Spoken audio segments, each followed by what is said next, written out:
Been a lot of discussion on the national level.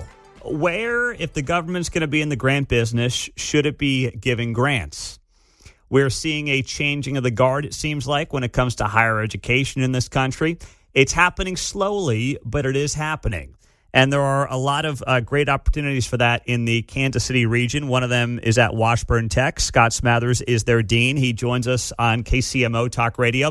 Scott, it's great to have you here. Thanks for joining us on 95.7 FM. We appreciate the time. And let's just start off with Washburn Tech and your response and reaction to a lot of the food fights that have been happening between the federal government and some of the larger, or should I say, more popular elite institutions in this country.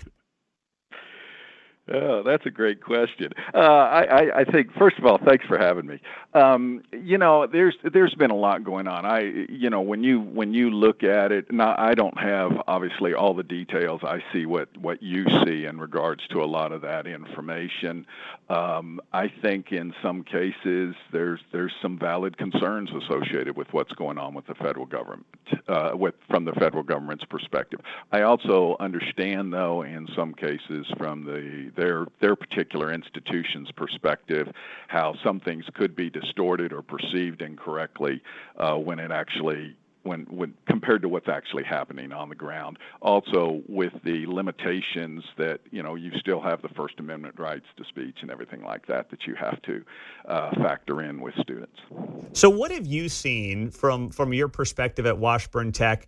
Are you seeing more interest, more enthusiasm for options beyond the traditional 4-year college degree in our region? Oh, yes. And that's really been a real pleasure. I'd say over the last couple years, the growth in and people call them trades, but the technical colleges, the community colleges, the 2-year degrees, basically where you're going for 2 years and being able to get out and get a job, or 1 year and being able to get out and job, has grown dramatically. We actually have a waiting list for our students right now for multiple programs that are out there, and it's a big deal for the students. We're trying to expand our capabilities to provide more to students because the growth and the interest in these programs is just unbelievable right now. What are your most popular programs at this point that have waiting lists? Well, and I've got quite a few. Probably my biggest ones right now, I have diesel tech, I have electrical, I have nursing. Those right off the bat are 3 that are. HVAC is another real big one that we have that's just real popular right now. And how long are these degrees taking to get, depending on which one we're talking about here? Sure. In our case, the electrical program, you can get your industry license and a certification from us in 1 year. HVAC, the diesel tech, they're probably running more along the 2-year license. And what are the? I know everyone might be a little bit different, but what's the average cost on these? Absolutely. You're basically looking at about $2,400 a year. That's all in. That's fees, tuition, and everything. So you're about $2,400. Now, the big thing is, and I can't speak for Missouri, but I'm sure they have programs as well. In Kansas, we have 2 big programs that the state legislature has put together, and they have made it to where for high school students, they pretty much get to go tuition free, and then afterwards there's something called the Promise Act, and they will pay for books, tuition, fees for students who want to come back and take these programs as well, and pretty much students are able to go at minimal to no cost. That's incredible. So I'm not surprised at all, and it seems like COVID was a awakening, a breaking point maybe for people and their families. Is that the timeline that you noticed as well? A lot of this started to change and that there was a restructuring of what next level education looked like after high school? I hadn't really put the 2 together like I probably should have, but I agree with you. That is pretty close to the timeline that we saw the demand really coming, and then that's really where we started getting more of a wait list associated with our programs. So that makes sense, and I'd like to, it's expensive going to college is expensive. And so I think in some cases people are realizing I can go get a job, and then either the company the company will help pay for my college, or in some cases I'm earning money to where I can just pay for my college. And I think the combination of those two things has really factored into all this. Interesting. The dean at Washburn Tech is joining us, Scott Smathers, on KCMO Talk Radio 95.7 FM.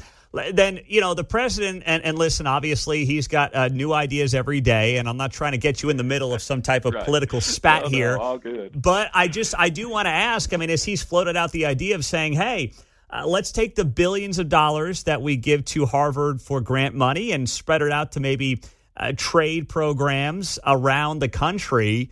What could that do for a place like Washburn Tech? What doors does that open?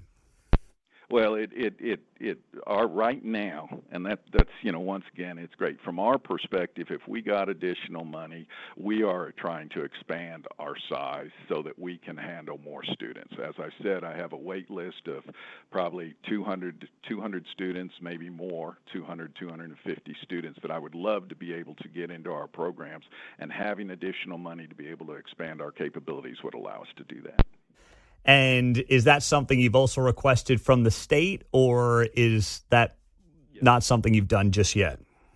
No, we have, and actually the state has helped us out. We're currently in the process right now. We acquired an old Kmart building, and for those that remember that, and we acquired an old Kmart building and are currently in the process of trying to build out to expand our capacity as we speak right now. And the state was kind enough to give us a donation to help us with that, or a grant to help us offset some of the cost of doing that. Well, Scott, that's great information. We appreciate you hopping on KCMO, and we'll be in touch. Thanks so much for the time. Thank you. Really appreciate you having me on. There you go. Scott Smathers, the dean at Washburn Tech on KCMO. Hey, look at the cost of that, right? What do you say about $2,500 for a year? Now, that doesn't include, of course, room and board, things like that. That's tuition, but still, that's a heck of a bang for your buck.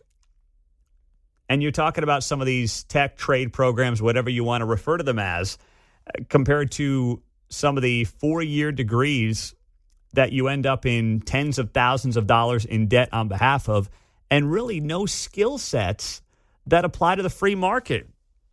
I suppose you could go down the road of applying for one of these, art grants that Trump cut here in Kansas City that the Star had a headline piece about over the weekend.